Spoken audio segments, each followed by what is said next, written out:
Hello everyone, MC Mura here, and Capcom, I feel like we need to talk, right?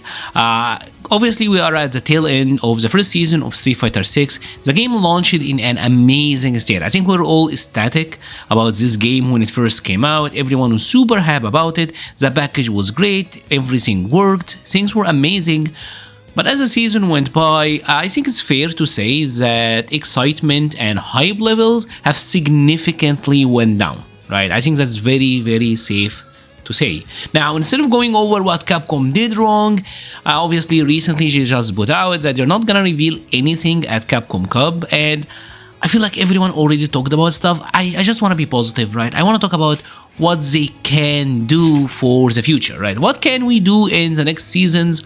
What should we be doing to improve Street Fighter 6, improve the player experience, and handle the game in a better way, right? Because I feel like it's really simple, but maybe Capcom took a wrong turn somewhere along the road, right? So the first thing that I feel we need to discuss is the way that we communicate and the way that we reveal content.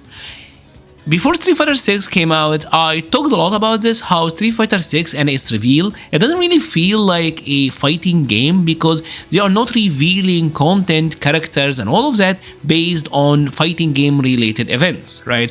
They would release trailers at the Game Awards, they would release trailer at E3 or like really big gaming event, right?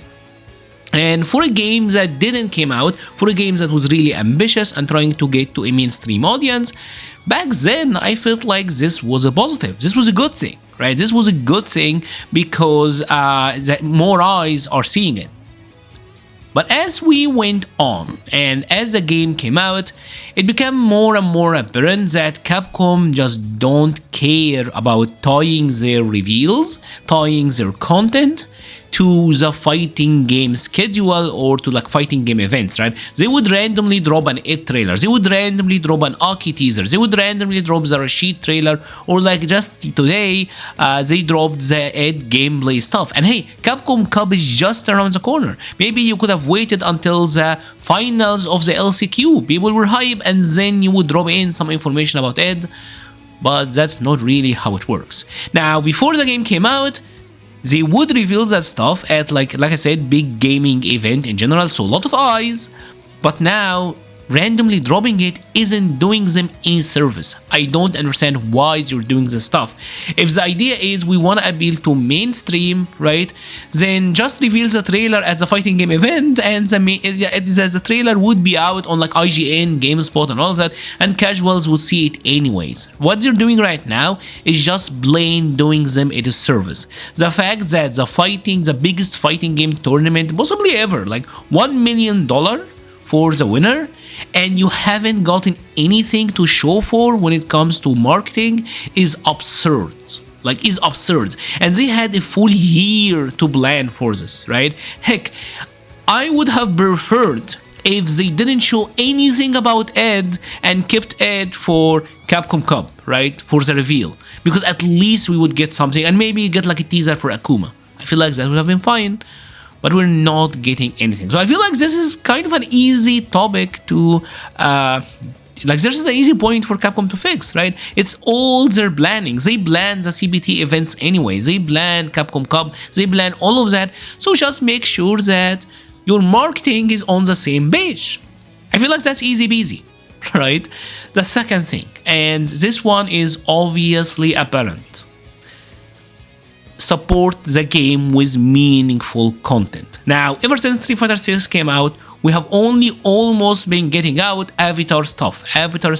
Very seasonal, very throwaway, single player customization stuff in a game that is primarily a multiplayer focused title, right?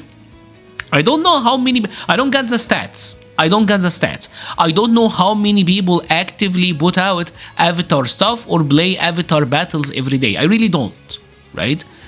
But I imagine it's not as much as the people who are actively playing the game in like ranked battle using the in-game fighting game characters, right? Check out, like, you're even watching my video, right? Here we got a Manon mod and we got a Chun-Li skin, right? This is her outfit 3. Now, let's say that this video got a 1000 view, 1,000 of you guys saw the Chun-Li skin, right? And maybe, I haven't seen this before, does this look good?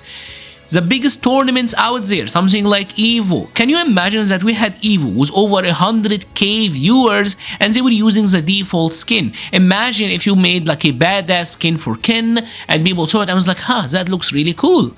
And it's also like free marketing, right? Like replay channels, you playing the game against other opponent, watching tournaments, you keep seeing the content, you keep seeing the costumes, you keep seeing the characters. It is just free marketing. I feel like the eyes that see that sort of stuff is way more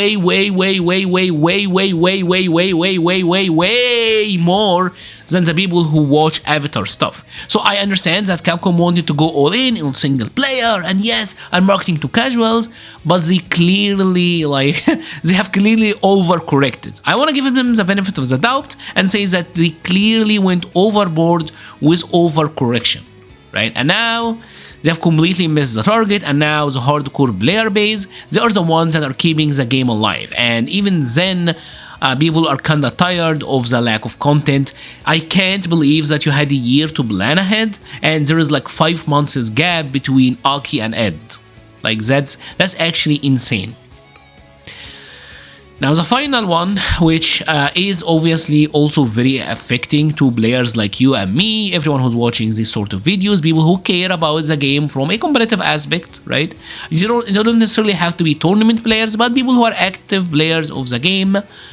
Balance, right? The idea that Capcom was all in on one patch per year. In 2023, 2024, this is a massive mistake. Right?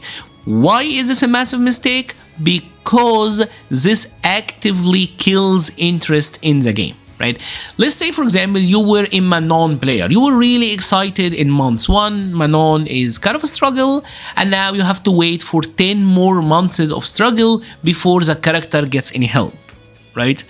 So you're kind of bored. You have to deal with characters who are so much better than you on a consistent basis, and it really tests your psyche and your mental prowess, right? So what do? Most people were like, alright, I'm taking a break. The idea is, I don't want them to ban the game super frequently, but at the same time, when something is so obviously not functioning the way it is, or something that is so obviously overpowered or underpowered, it doesn't hurt to incrementally batch the game. The issue with Capcom, what's gonna happen right now is they have waited for an entire year and then they will go with extremely sweeping, massive changes, right? And you either like them or you don't.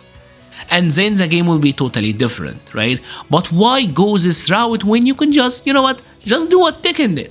Dragunov, his new move that made the Blossom Block made was way too strong. Let's just nerf it a little bit. They didn't kill Dragunov, they didn't cut his balls off. I'm not saying destroy JP, I'm not saying destroy Ken. Incrementally change him. Oh, the amnesia is so clearly broken. Incrementally change it. Make it so that it has less recovery. See how it goes. Make it so that it have, like if you happen to hit him after activation, the projectiles will disappear. See how it goes. You don't have to completely change everything at once and see how the game functions. I feel like this is such an outdated way of balancing the game. And I'm also not advocating for the game to get patched like every month. I'm saying when it needs to. When it's something so obvious and it needs help, right? I feel like this have effectively, like I said, the lack of content, the lack of support in general, the very stubborn approach to balancing the game. I feel like all of this have taken a toll on the player base, and I feel like these are issues that we need to avoid going forward. And honestly, I feel like most of this is kind of something that we can easily fix. Right? I feel like most of that stuff is something that could easily be fixed. I would like to see especially the incremental balance changes. You don't have to go all in, you don't have to change everything at once. Just adjust specific characters slightly and see how it goes.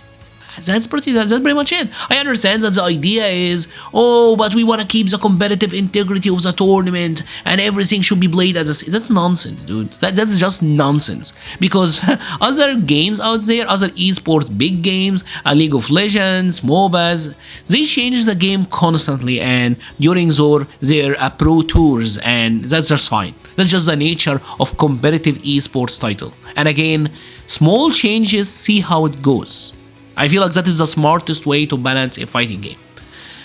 If you have enjoyed this video, please leave a like or a comment. It helps the channel so much. I will be leaving a link to the Patreon, Discord, Twitter, and Twitch pages in the description. Thank you so much for watching and stay safe.